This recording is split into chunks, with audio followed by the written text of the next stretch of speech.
Ladies and gentlemen, today we are diving into one of the strangest, rarest, and most elegant rolling apartments ever built in post-war Europe, the 1955 Mercedes-Benz OP311 Motorhome. This thing looked less like a camper and more like a secret diplomatic vehicle, carrying either a jazz orchestra or a millionaire, with 3 suitcases full of cigars and terrible decisions.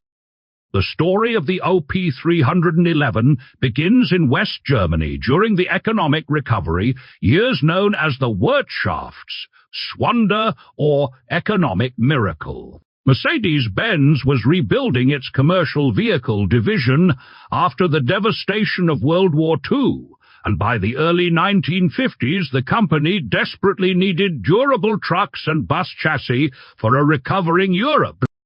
The famous L311 platform became one of Daimler-Benz's most successful medium-duty commercial vehicles, produced in Mannheim, Germany. From that chassis family came several variants, including the OP311, a specialized forward control platform intended for passenger transport and custom coach-built applications. Unlike American RV manufacturers that already dreamed of mass-produced family campers, Mercedes-Benz approached the idea differently. The company supplied the engineering foundation, while independent German coach builders completed the bodies by hand. Every OP311 motorhome was slightly different, because wealthy customers wanted individuality, not production line sameness. Production numbers remain unclear because Mercedes archives mainly tracked the chassis, not every completed conversion. Historians estimate that fewer than several dozen true OP311 luxury motorhome variants were ever constructed, and surviving authentic examples may now number only a handful worldwide. Many disappeared during the 1970s when old diesel commercial vehicles were treated like outdated farm equipment rather than rolling historical treasures. Technically, the OP311 was fascinating for its time. Most examples used the legendary Mercedes-Benz OP311 diesel engine, a 4-liter inline-6 with direct injection and roughly 90 horsepower. Although later versions edged closer to 100 horsepower. That may not sound impressive today, but in the mid-1950s this engine had a reputation tougher than a diner waitress during the breakfast rush. The cast-iron diesel was designed for endurance, not speed, and many commercial vehicles survived beyond 310,000 miles, or nearly 500,000 kilometers. The engine sat in a forward control layout that maximized interior space while shortening overall length. Combined with a heavy-duty 5-speed manual gearbox and rear-wheel drive, the OP311 behaved more like a miniature luxury coach than a camper. Early transmissions lacked full synchronization, meaning drivers needed genuine skill to shift smoothly. Timmy once tried double-clutching in an old truck after watching one documentary and nearly headbutted the windshield.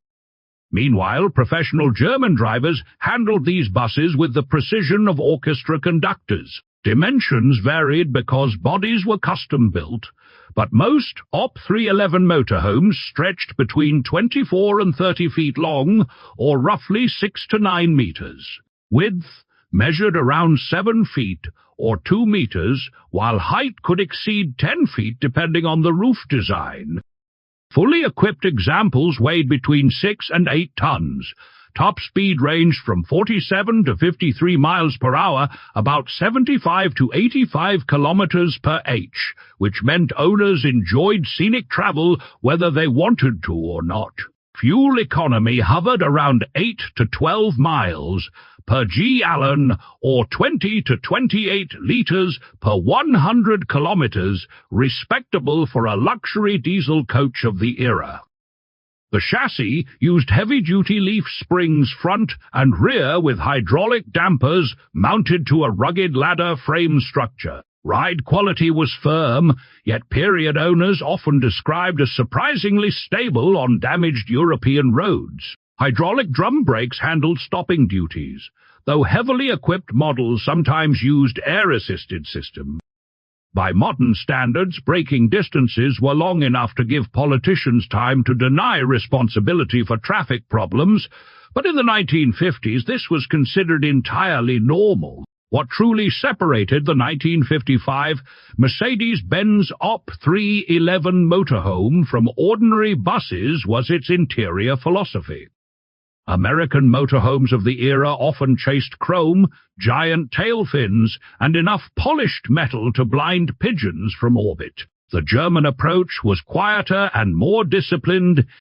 Inside the OP311, wealthy travelers found wood veneer cabinetry, fold-out sleeping berths, compact kitchens, upholstered lounge seating, wardrobes, and sometimes even cocktail cabinets. Some examples carried auxiliary batteries, roof ventilation systems, onboard generators, and chemical toilets years before such equipment became common in recreational vehicles. The layout was carefully engineered for efficiency. The forward control design gave coach builders more usable cabin space without increasing total length excessively. Passengers could move through the vehicle comfortably while still maintaining respectable road dimensions for narrow European streets. German designers believed luxury should feel practical rather than theatrical, at a time when most people considered crossing two countries ambitious.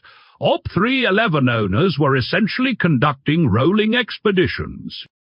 One German travel article reportedly described such vehicles as private observation salons for the modern road. Compared with American GMC and flexible motorhomes of the same era, the OP311 was slower and less flashy, yet often more mechanically durable. While American buyers loved power and bright styling, German customers prioritized fuel economy, reliability, and coach-built craftsmanship.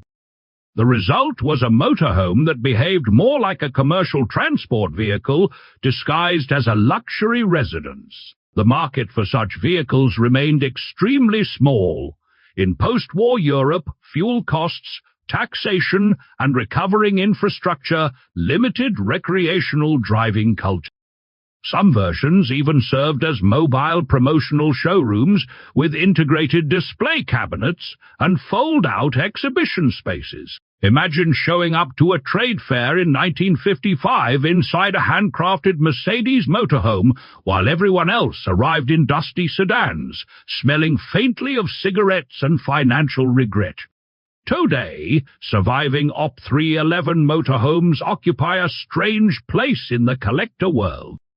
Restoration is painfully difficult because nearly every body component was handmade by independent coach builders. Finding correct parts is about as easy as finding an honest politician during election season. Even experienced restorers admit that rebuilding one properly requires years of research, custom fabrication, and the patience of a saint trapped inside a diesel workshop. They were not simply campers, they were handcrafted rolling residences built for a continent rediscovering mobility after catastrophe. And honestly, there is something deeply charming about a vehicle that cruises at 50 miles per hour while looking like it might contain either a diplomat, a jazz quartet, or a suspiciously wealthy cheese merchant.